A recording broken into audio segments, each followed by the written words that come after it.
ఒక్కసారి కొమ్మూరి గోల్డ్ కి కాల్ చేయండి. తాకట్లో ఉన్న మీ బంగారాన్ని విడిపించి మార్కెట్ ప్రైస్ కి వాళ్ళు కొనుక్కుని మిగతా డబ్బులు మీకు ఇచ్చేస్తారు. నమస్తే. పెహల్గాం దాడి ఘటన తర్వాత భారత్ పాకిస్తాన్ మధ్య ఉద్రిక్త పరిస్థితులు కొనసాగుతూనే ఉన్నాయి. ప్రధానమంత్రి నరేంద్ర మోదీ చాలా సీరియస్గా ఉన్నారు. ఏ క్షణమైనా సరే మన భారత సైన్యానికి గ్రీన్ సిగ్నల్ ఇచ్చే అవకాశం చాలా స్పష్టంగా కనిపిస్తుంది. ఈ మధ్యాహ్నమే రక్షణ మంత్రి రాజ్నాథ్ సింగ్ ప్రధాని మోదీతో భేటీ అయ్యారు. ఈ భేటీలో చాలా స్పష్టంగా సైన్యం సన్నద్ధతకు సంబంధించినటువంటి పూర్తి వివరాలు సమర్పించారు. ఏ క్షణమైనా సరే భారత ప్రభుత్వం ఒక నిర్ణయం తీసుకుంటే, ఎందుకంటే పెహల్గాం దాడి భారతదేశ ప్రజలు మొత్తం కూడా ముక్త కంఠంతో నినదిస్తున్నారు పాకిస్తాన్కి గట్టిగా బుద్ధి చెప్పాలని. నిన్న ప్రధానమంత్రి మోదీ గారు చాలా క్లియర్గా అనౌన్స్మెంట్ చేశారు. భారత ప్రజలు ఐక్యతే మన బలం. సో ఈ దాడిని తప్పకుండా తిప్పికొట్టాల్సిందే, తగిన గుణపాఠం దాయాది దేశానికి చెప్పాల్సిందే అని చెప్పి చాలా స్పష్టమైనటువంటి సంకేతాలు ఇచ్చిన పరిస్థితుంది. ఈరోజు వరుసగా ఉన్నత స్థాయి సమీక్షలు జరుగుతున్నటువంటి నేపథ్యంలో పాకిస్తాన్కి గట్టిగా బుద్ధి చెప్పడానికి ఆల్రెడీ రంగం సిద్ధమైపోతున్నట్టుగా మనకైతే సమాచారం వస్తుంది. ముఖ్యంగా ఎవరైతే భారతదేశంలో వీసాల మీద వచ్చిన వాళ్ళు కావచ్చు, అక్రమంగా ఇక్కడికి వచ్చిన వాళ్ళు పాకిస్తానీలు ఎవరైతే ఉన్నారో వాళ్ళందరినీ కూడా దేశం దాటించే ప్రయత్నం చాలా వేగంగా జరుగుతుందని చెప్పాలి.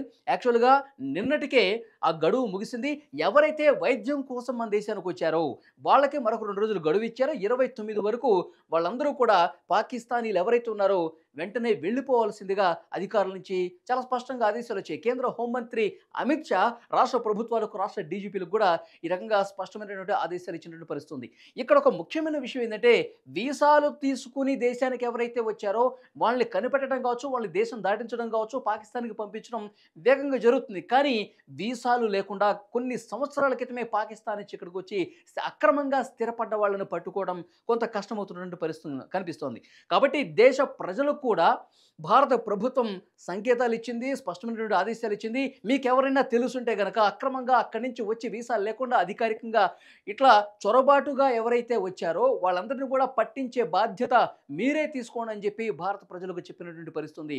సో మీ చుట్టుపక్కల ఉన్నవాళ్ళు ఎవరైనా సరే ఇతను పాకిస్తానీ అని మీకు ఏమైనా అనుమానం ఉంటే, పాకిస్తాన్ నుంచి వచ్చి అక్రమంగా ఉంటున్నాడు, పేర్లు మార్చుకుని ఉంటున్నాడు, ఇక్కడే భారత పేర్లు పెట్టుకుని ఆధార్ కార్డులు కావచ్చు, ఐడెంటిఫికేషన్ కార్డులు కావచ్చు ముద్రించుకొని ఉంటున్నారో వాళ్ళని మీరు కనిపెట్టండి. ఆ సమాచారాన్ని స్థానిక పోలీసులకు అందించండి. వాళ్ళని వాళ్ళ దేశానికి అప్పగించే బాధ్యత మనం తీసుకుంటామని చెప్పి చాలా స్పష్టంగా ఇచ్చారు. ఇప్పటికే స్థానికంగా ఉన్నటువంటి పోలీస్ స్టేషన్స్లో ఈ రకమైనటువంటి ఫిర్యాదులు వస్తున్నాయి. ఇంకొక ముఖ్యమైన విషయం, ఎవరైతే అక్రమంగా గడువు మీరిపోయిన తర్వాత కూడా ఉంటే 3 లక్షల రూపాయల జరిమానా, 3 సంవత్సరాల జైలు శిక్ష ఉంటుందని కూడా ఇప్పటికే ఆదేశాలు ఇచ్చిన పరిస్థితుంది.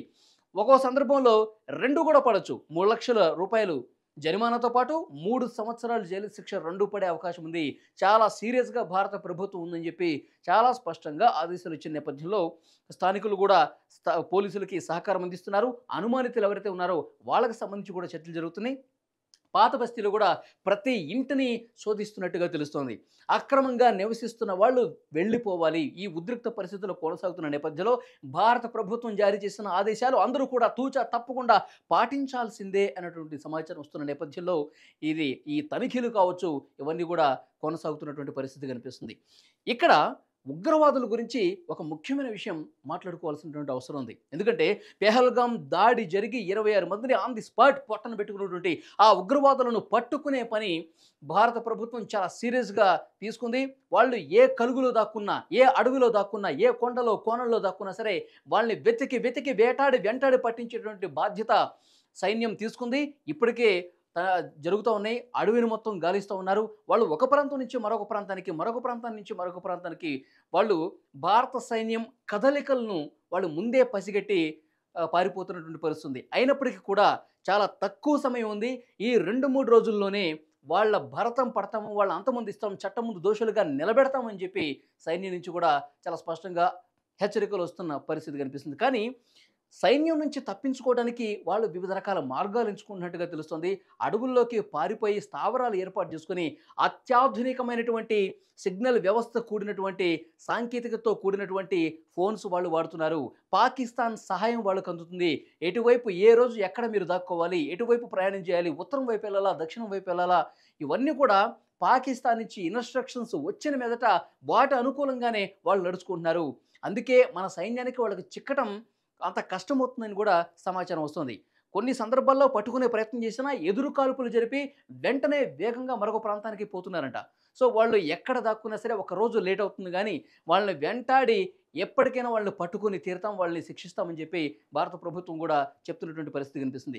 ప్రస్తుతం చాలా సీరియస్‌గా భారత ప్రభుత్వం నుంచి యాక్షన్స్ కనిపిస్తున్నాయి. ఎందుకంటే ఉన్నత స్థాయిలో సమీక్షలు జరుగుతున్నాయి. ఈ నెలాఖరుకల్లా పాకిస్తానీలను వాళ్ళ దేశానికి పంపించేస్తే ఇక యుద్ధం అనివార్యమయ్యే పరిస్థితే కనిపిస్తుంది. ఎందుకంటే చాలా సీరియస్‌గా వీళ్ళ మీద మరొక సర్జికల్ స్ట్రైక్ చేస్తేనే వీళ్ళకి తగిన గుణపాఠం చెప్పకపోతే పెహల్గాం లాంటి దాడులు నిరంతరం నిత్యకృత్యం అయిపోతాయి. కాబట్టి వీళ్ళకి శిక్షించాల్సిందే, వాళ్ళకి శిక్ష తప్పదు అని చెప్పి భారత ప్రభుత్వం నుంచి మనకైతే సమాచారం వస్తుంది. మరీ ముఖ్యంగా ఎందుకు చెప్తున్నానంటే గతంలో కూడా చాలా వరకు దాడులు జరిగినాయండి. కానీ ఇంకా పాకిస్తాన్ తన తీరు మార్చుకుంటుంది, బుద్ధి మార్చుకుంటుంది అనుకున్నారు. కశ్మీర్‌లో అభివృద్ధి కార్యక్రమాలు జరుగుతున్నాయి. మిగతా రాష్ట్రాల వలె కశ్మీర్‌లో కూడా పౌరులు అక్కడ చాలా సుఖ సంతోషాలతో ఉన్నారు. అక్కడ అభివృద్ధి కార్యక్రమాలు జరుగుతున్నాయి. కాలేజీలకు వెళ్తున్నారు, పిల్లలు చదువుకుంటున్నారు. భారతదేశంలో మిగతా రాష్ట్రం వలె అక్కడ కూడా అక్కడ డెవలప్‌మెంట్ కనిపిస్తోంది. కాబట్టి ఇది పాకిస్తానీలకు నచ్చట్లేదు, ఉగ్రవాదులకు నచ్చట్లేదు. ఇక్కడ ప్రశాంతత లేకుండా చేయటమే. మళ్ళీ ప్రపంచం దృష్టిలో కశ్మీర్ సమస్య ఇంకా రగులుతూనే ఉందని చెప్పి ప్రపంచం దృష్టిని ఆకర్షించడం కోసం, ఇక్కడ రక్తపాతాన్ని సృష్టించడం కోసం, ఇక్కడ ప్రశాంతత లేకుండా ఉండటం కోసం వీళ్ళు ప్రయత్నాలు చేస్తున్నారు. కానీ దీన్ని అంతే బలంగా తిప్పికొడతామని చెప్పి భారత ప్రభుత్వం చెప్తోంది. మొత్తం త్రివిధ దళాలు కూడా ఫుల్ యాక్టివ్‌గా ఉన్నాయి. నేవీ నుంచి కూడా మెసేజ్ వచ్చింది. వాళ్ళు ట్వీట్లు చేస్తూ ఉన్నారు. భారత ప్రభుత్వం ఎప్పుడు రెడీ అంటే మేము కథన రంగంలోకి దూకడానికి సిద్ధంగా ఉన్నామని చెప్తున్నారు. సో డెఫినెట్‌గా పరిస్థితులైతే ఉద్రిక్తంగా కనిపిస్తున్నాయి. ఒకవైపు ఉగ్రవాదులను ఏరివేసే కార్యక్రమం జరుగుతుంది. పాకిస్తాన్‌ని వాళ్ళ దేశం తరలించే కార్యక్రమం జరుగుతుంది. పాకిస్తాన్‌కి ఏదో ఒక రోజు మనకు అందుతున్న లేటెస్ట్ ఇన్ఫర్మేషన్ ఏదో ఒక అర్ధరాత్రి ఈ 2-3 రోజుల్లోనే అతి భీకర దాడి భారత్ నుంచి పాకిస్తాన్ వైపు ఉంటుంది అని సమాచారం అయితే వస్తుంది. ఇది ప్రస్తుతం ఉన్నటువంటి పరిస్థితి. చూద్దాం నెక్స్ట్ ఏం జరగబోతుందన్నది. ఎందుకంటే ఆయుధ సామగ్రిని పాకిస్తాన్ కూడా సమకూర్చుకుంటుందంట. సో వాళ్ళు కూడా యుద్ధ విమానాలు తెప్పించుకుంటున్నారంట, అత్యాధునిక ఆయుధాలు తెప్పించుకుంటున్నారంట. సో వాళ్ళు దాడికి ప్రతిదాడి చేసేందుకు సుముఖంగానే ఉన్నారు. వాళ్ళు ఎక్కడా వాళ్ళలో ఒక క్షమాపణ అనేది కనిపించట్లేదు.